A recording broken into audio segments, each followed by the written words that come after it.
2020년 10월 27일 화요일 아침입니다.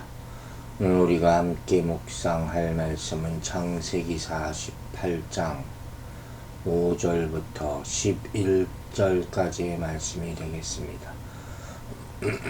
창세기 48장 5절과 6절 말씀 읽겠습니다. 내가 애굽으로 와서 내게 이르기 전에 애굽에서 내가 낳은 두 아들 에브라임과 므낫세는 내 것이라. 르우벤과 시므온처럼 내 것이 될 것이요 이틀 후에 내 소생은 내 것이 될 것이며 그들의 유산은 그들의 형의 이름으로 함께 받으리라. 자, 요셉에 대한 당부를 끝낸 야곱은 그의 아들들에서 지금 말하고 있죠. 그는 요셉의 두 아들, 즉 므낫세와 에브라임을 자신의 아들인 르우벤과 시므온과 같은 아들로 취급을 합니다. 즉 굉장히 중요한 지금 장면이 나와요. 이것은 뭐냐면 이들이 야곱의 상속자의 위치로 승격되었다는 거예요. 지금 이 요셉의 두 아들은 사실 이 애굽 여인과 결혼해서 낳은 아들들이잖아요. 그런데 이렇게 됐다는 건 굉장히 중요한 거죠. 리빙 바이블을 보면 이 구절을 어떻게 되풀이해 놨냐. 나는 그들을 나의 것으로 받아들이고 그들은 나로부터 재산을 상속받게 될 것이다. 이렇게 번역을 했어요. 우리가 어제도 말했지만 아마도 요셉은 애굽인의 피가 섞인 두 아들이 야곱 가계, 야곱 집안의 일원으로 받아들여질 수 있을지에 대해서 굉장히 걱정했을 겁니다. 그러나 지금 야곱은 내 것이라 하는 말로써 이러한 의구심을 말끔히 씻어주고 있는 그런 장면이죠. 즉 야곱은 그의 출생 상태에도 불구하고 구속사적 견지에서 그들을 이스라엘 가계의 일원으로 받아들인 것이에요. 그러므로 그들은 훗날 가나안 땅 분할 시에도 이스라엘 지파의 일원으로 인정되어 땅을 분할받을 수 있게 됩니다. 실제로 이들은 14절부터 야곱의 아들로서 축복까지 받게 됩니다. 야곱은 이 둘을 자신의 첫째, 둘째 아들인 르우본과 시므온에 비교하죠. 이는 요셉을 대신해서 아들로 삼은 에브라임과 므낫세가 그의 첫째, 둘째 아들과 같다 하는 그런 의미까지 포함하고 있는 것이 실제로 야곱이 장자로 선언한 에브라임은 다른 지파들보다 강한 지파가 되고 중요한 역할을 감당하게 되는 것을 보게 됩니다. 그리고 이 두 아들 이후에 요셉에게 태어나는 아들들은 형들의 지파로 연합될 것도 말하고 있습니다.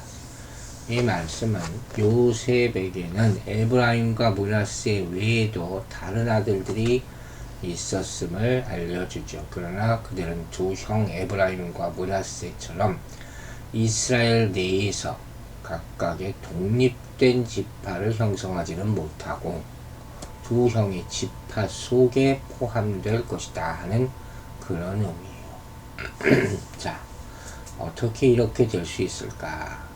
바로 하나님이 야곱에게 주신 약속은 야곱에게 뿐만 아니라 야곱 이후에 모든 자손에게 주어지는 영원한 약속이기 때문이에요.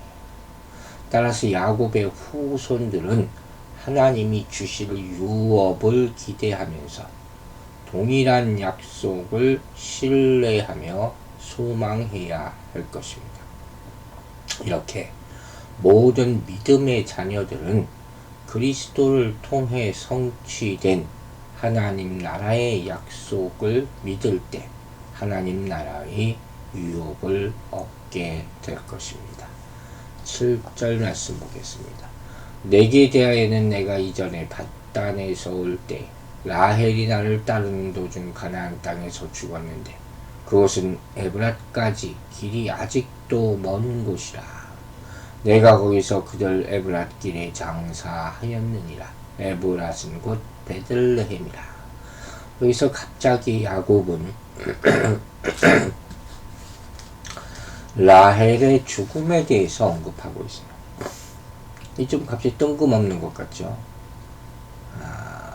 이는 이미 근데 요셉도 알죠. 야곱이 이것을 언급한 이유는 뭐겠습니까? 라헬의 죽음이 갑자기 생각이 났을 거예요. 그의 죽음을 얼마 앞두고 그에게 얼마나 큰 충격이었었는지 그걸 말해준 거죠. 동시에 자신의 죽음과 장사를 예고하고 있는 것입니다. 또 라헬의 죽음과 요셉의 두 아들에 대한 특별한 배려 간의 인과관계도 보여주고 있죠. 은연중에. 즉 라헬은 야곱의 가장 사랑받는 아내였잖아요. 그를 따라 메소포타미아로부터 가나안으로 오는 도중에 야곱이 아주 어려운 일을 겪는 도중에 죽었기 때문에 그의 소생인 요셉을 특별히 사랑했음을 다시 한번 상기시켜주는 그런 말씀인 것이에요. 8절과 9절 보겠습니다. 이스라엘이 요셉의 아들들을 보고 이르되 이들은 누구냐? 요셉이 그의 아버지에게 아뢰되 이는 하나님이 여기서 내게 주신 아들들이니이다. 아버지가 이르되 그들을 데리고 내 앞으로 나아오라. 내가 그들에게 축복하리라. 아멘. 야곱은 이미 요셉의 두 아들을 양자 삼겠다고 말했음에도 불구하고 누구냐고 또 묻습니다. 왜 이랬을까요? 아마도 이삭이 노년에 두 아들과 나누었던 대화가 떠올리시는 분들이 있을 거예요. 이삭도 그랬죠. 자기 앞에 선 두 아들에게 네가 누구냐고 물었어요. 창세기 27장의 그 내용이 우리가 이미 본 바 있습니다. 왜 그랬습니까? 눈이 어두워져서 아들을 정확하게 구별할 수 없었어요. 그래서 몸에 향 냄새를 맡고 두 아들을 구별하고 털이 나 있는지 만져보기도 하고 이랬던 그런 광경이 생각이 납니다. 야곱도 나이가 들어 이제 시력이 약해졌어요. 육안으로 사람을 식별하는 것이 불가능해진 것이죠. 그래서 축복하기에 앞서 신원 확인이 필요했던 것입니다. 요셉은 중요한 대답을 합니다. 하나님이 여기서 내게 주신 아들들이니이다. 이런 대답을 해요. 이게 그들의 신원을 보증해 주는 거예요. 즉 단순히 내 아들들입니다. 이렇게 말하지 않고 하나님이 내게 주신 아들 이렇게 말했어요. 즉 요셉은 자신이 종노릇했던 애굽 땅에서도 자기를 지켜주셨고 자식을 선물로 주신 분은 하나님이십니다. 이걸 언제나 잊지 않고 있었다 하는 것이. 그러자 야곱은 두 아들을 이제 축복하려니 자기 앞으로 데려오라 라고 말합니다. 자, 아버지의 축복을 빼앗기 위해서 형과 아버지를 속였던 사람이 야곱 아닙니까?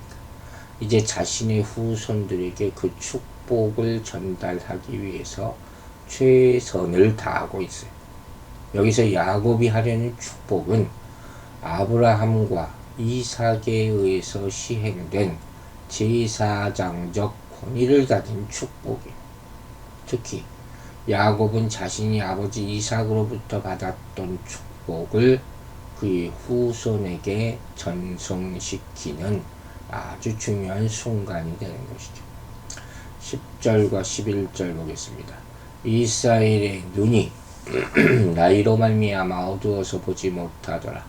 요셉이 두 아들을 이끌어 아버지 앞으로 나아가니 이스라엘이 그들에게 입맞추고 그들을 안고 요셉에게 이르되 내가 내 얼굴을 보리라고는 생각하지 못하였더니 하나님이 내게 네 자손까지도 보게 하셨도다.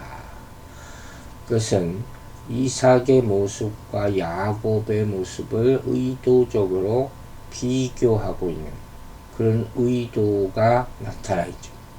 우리 앞서도 얘기했죠. 이삭 역시 나이가 많아서 눈이 어두워서 잘 보이지 못했다 그랬잖아요. 야곱 역시 나이가 들어 눈이 어두워 보지 못했다. 이들의 외적인 상태는 거의 지금 비슷해 보여요. 그러나 사실 그들의 내적 그리고 영적인 상태는 크게 달랐어. 이삭은 육신의 눈이 어두워지면서 영의 눈도 함께 어두워졌었습니다. 하지만 야곱은 육신의 눈은 어두워졌을지라도 영의 눈은 어두워지지 않았다. 이미 계시된 하나님의 뜻을 이삭은 잘못 받아들였죠. 그러나 야곱은 하나님의 뜻을 분별하고 순종을 하는 것을 볼 수가 있습니다. 요셉은 두 아들을 이끌어 아버지 앞으로 나아갔습니다. 아버지는 아들로 삼은 두 손자와 입을 맞춥니다. 이삭도 야곱에게 축복하기 전에 입을 맞추었었죠. 이것은 단순한 부성애의 표현 이상의 뜻이 있는 것이죠. 하나님의 축복을 받는 자에 대한 존경과 사랑의 감정이 이 행위에 내포되었다고 볼 수가 있습니다. 야곱의 요셉에 대한 감정은 정말 특별했을까요? 별로 오랫동안 보지 못했죠. 그러나 신실하신 하나님은 그가 생각지도 못한 복을 누리게 해 주신 것입니다. 요셉은 물론이고 그의 아들들까지 보게 하신 것이죠.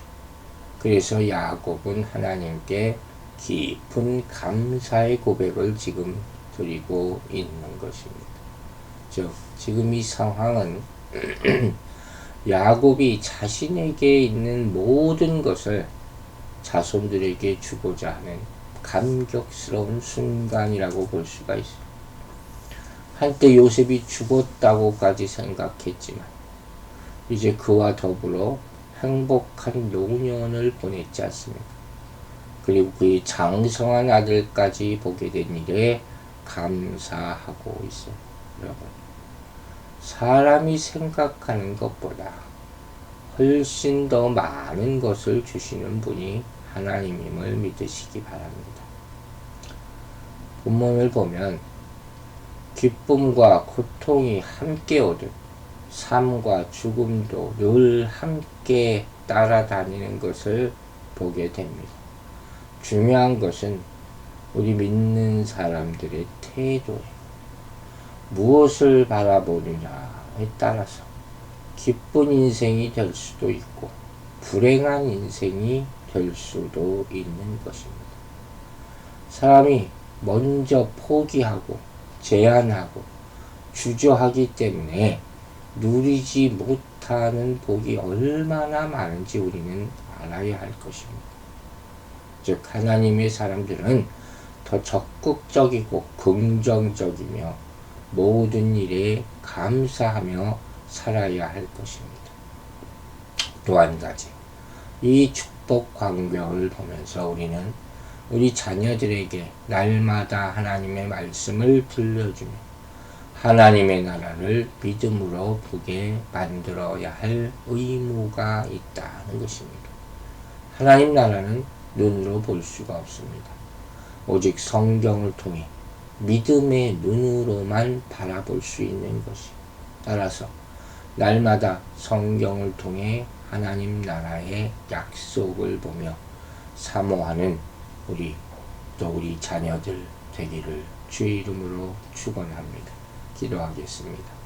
하나님 아버지, 이 아침에도 주의 말씀을 보고 듣고 하게 하심을 감사드립니다. 우리의 모든 축복이 말씀으로부터 나옴을 믿게 하여 주시고 우리가 받은 축복이 자자손손 더 갑절로 100배, 1000배로 이어질 수 있도록 축복하여 주시옵소서. 우리의 믿음을 잃지 않고 본이 되게 만들어 줌으로 말미암아 이 신앙 생활을 하는 것을 보는 자녀들이 더 많은 감화 감동을 얻게 하여 주시고 어느 한 사람도 그 믿음의 대가 끊기지 않도록 도와주시옵소서. 축복해 주신 우리 주님께 감사드리며 예수 그리스도의 이름으로 기도했습니다. 아멘.